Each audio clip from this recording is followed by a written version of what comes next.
अस्सलाम वालेकुम गाइस। तो आज हम आपको कुछ ऐसे पॉइंट्स बताएंगे जिससे आप ये बात जान पाएँ कि जो डिबेट हुई थी ज़ैद पटेल साहब और समीर के बीच में, उसमें किस कदर आसानी के साथ, ईज़ के साथ, कॉन्फिडेंटली ज़ैद साहब ने क्लियर विक्ट्री ली। उसी डिबेट से अब मैं चंद ऐसे पॉइंट्स आपके सामने रखूंगा जिससे ये बात कंफर्म हो जाएगी कि किसी भी तरीके से समीर इस डिबेट के लिए रेडी नहीं था और आप सब लोगों को भी चीट करने की कोशिश कर रहा था, धोखा दे रहा था उस डिबेट में। कॉन्सेप्ट ऑफ गॉड पर डिबेट थी, जैसा कि आप सब जानते हैं, लेकिन हमने देखा समीर को तो खुद ही नहीं पता था कि गॉड है क्या, वो उसको बयान तक नहीं कर पा रहा था। क्लिप सुनिए।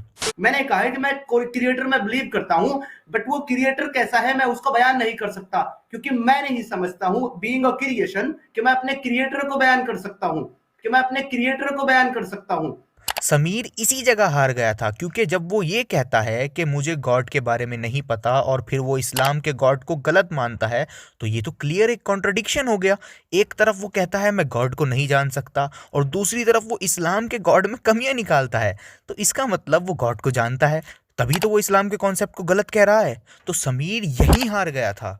और ये भी शुक्र करें समीर ने इस बात को डिबेट में ही मान लिया था कि कोई क्रिएटर है। क्लिप सुनिए। अब मैंने ये तो अग्री कर लिया है कि बिल्कुल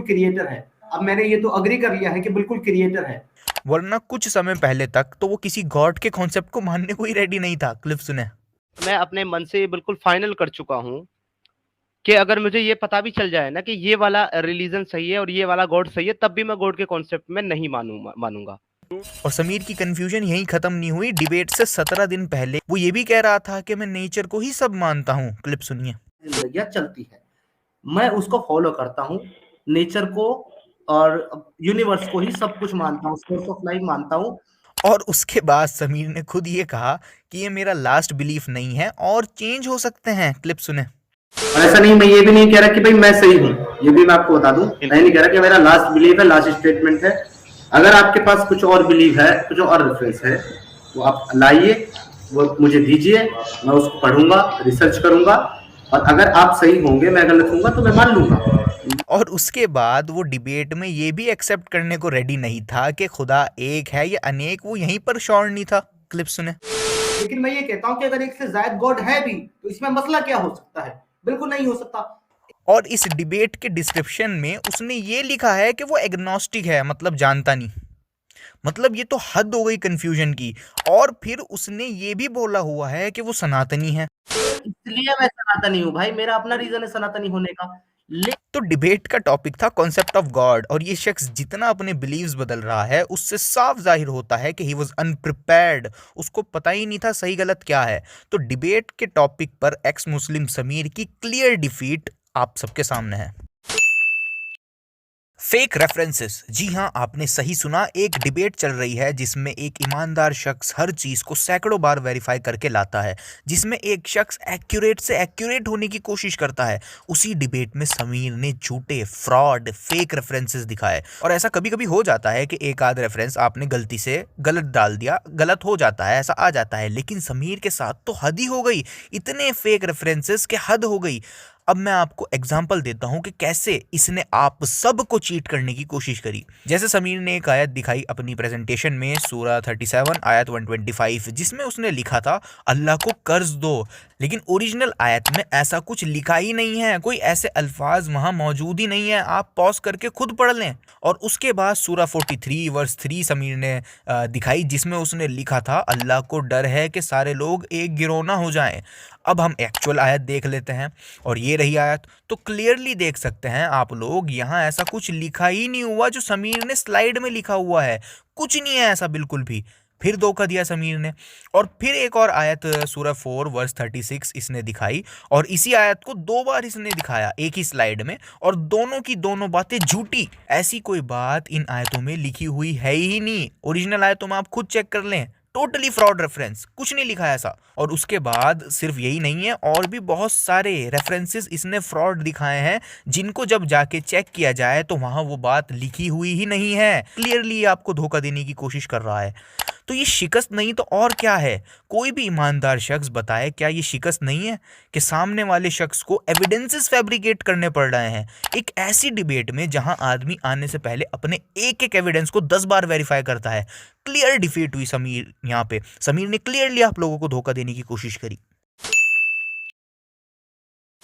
क्यों? क्योंकि सूरा नंबर 3 आले इमरान आयत नंबर 144 में अल्लाह कहता है कि अल्लाह को नहीं पता कि मोहम्मद कत्ल किया जाएगा या उसको मौत आएगी। अल्लाह नहीं जानता है। अल्लाह अपनी इल्म का इजहार कर रहा है। सूरत ध्यान से सुनिए, समीर ने कहा कि अल्लाह को नहीं पता। आपने सुना, उसने कहा आयत में लिखा है कि अल्लाह को नहीं पता। हालांकि जब जैद पटेल साहब ने उसको ये बात पर पकड़ा तब भी वो अल्फाज समीर नहीं दिखा पाया जो उसने ओरिजिनली क्लेम किए थे। ना उसके अंदर एक मिस्टेक या डिसऑनेस्टी मैं आपको नहीं बोलूंगा, लेकिन मिस्टेक, क्लियर ब्लंडर दिख रहा है। ये आयत में बताओ कहां दिया है कि अल्लाह के पास इल्म गैब नहीं है? बताओ, आपके एक एक आयत को खोल के मुझे इसमें वर्ड्स बताओ कि अल्लाह नहीं जानता। उसने नहीं बताया। ये बात है कि अल्लाह ताला इंसान को वही बताता है जो इंसान के लिए जरूरी है, लेकिन आप कहते हैं कि इसमें यह साबित होता है कि उसको नहीं पता है। वर्ड्स बताओ इसमें, या तो वर्ड्स बताओ या तो गलती एक्सेप्ट करो। तो ये डिफीट नहीं तो और क्या है कि आमने सामने तुम्हारे फेक दावों की पोल खोली जा रही है। जब समीर ने देखा जहर साहब उसके एक एक पॉइंट के लिए तैयार हैं और उसको लगातार जवाब मिल रहा है, तब समीर ने सोचा क्यों ना बातों को घुमाया जाए। कंक्लूजन पर नहीं पहुंचेंगे। मैं आपसे, चले इसको आसान करते हुए मैं ये कह देता हूं यहां पर कि आप मुझे ऐसी कोई 3 बातें, इस्लामी गॉड जो है उसकी ऐसी 3 बातें आप मुझे पेश कर दें जो दुनिया का कोई और अकीदा इंसानियत की रहनुमाई के लिए या इंसानियत के फायदे के लिए, दुनिया का कोई भी और अकीदा, कोई भी और धर्म, कोई भी और खुदा, कोई भी और कॉन्सेप्ट ऑफ गॉड नहीं देता हो। ये क्या बात हुई कि मुझे 3 अच्छी बातें दिखा दो? अरे ये कोई टॉपिक है? और सपोज करें अगर जहर साहब तुमको दिखा भी दें तो तुम एकदम ये कह दोगे कि मुझे ये बातें अच्छी नहीं लगी, कुछ और दिखाओ, क्योंकि मैं ना मानूं का तो कोई इलाज ही नहीं है। तो लिहाजा ये सब चीप टैक्टिक्स वो शख्स यूज करता है जिसको दिख रहा हो कि मैं डिबेट में करारी शिकस्त खा रहा हूं। तो ये भी क्लियर डिफीट थी समीर की। कुरान भी एक गॉड के कॉन्सेप्ट को नहीं मानता। Let me show you. यहां पर एक आपके सामने रेफरेंस है, सूरह अल अंबिया आया नंबर 21 वर्स नंबर 17।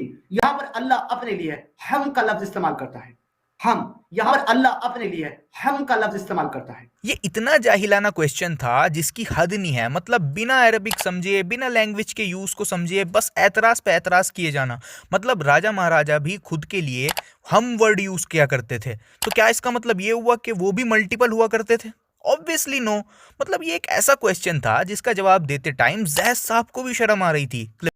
कुरान में जो आपने नाहनु वाले आयतें बताई, तो अरबिक जुबान के अंदर नाहनु यानी प्लूरल जो है वो सिंगल के लिए भी आता है, और इन्ननी अनल्लाह भी है कुरान में कि मैं अल्लाह हूं। अना यानी मैं।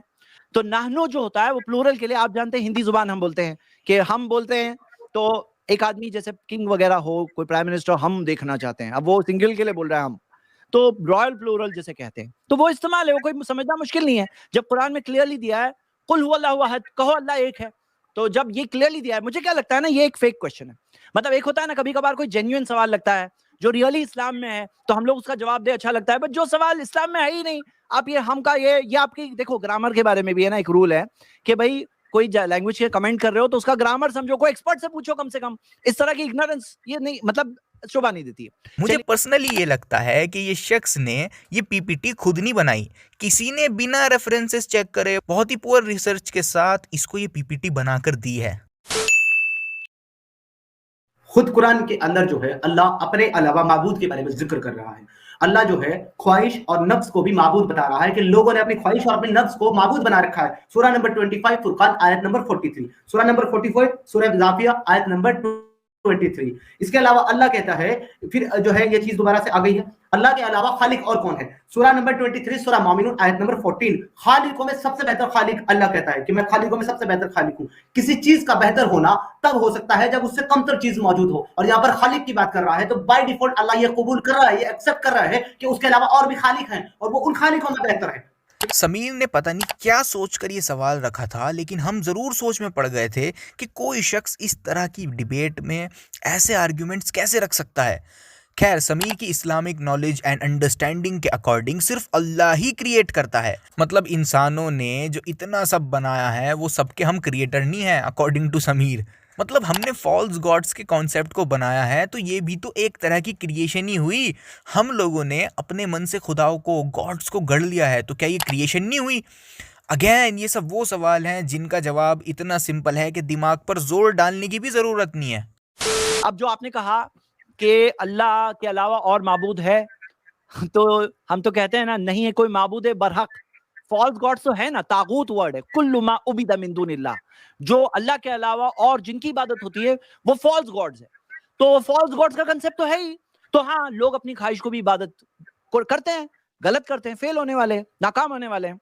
ये सब चीजें दिखाती हैं कि समीर को ना तो ये पता कि इस्लाम क्या कहता है, समीर मिसलीड करता है, वो झूठ बोलता है, फेक रेफरेंसेस लेके आता है एक डिबेट में, जिससे समीर की सारी क्रेडिबिलिटी ओवर हो जाती है। तो लिहाजा हमें समीर को ट्रस्ट नहीं करना चाहिए।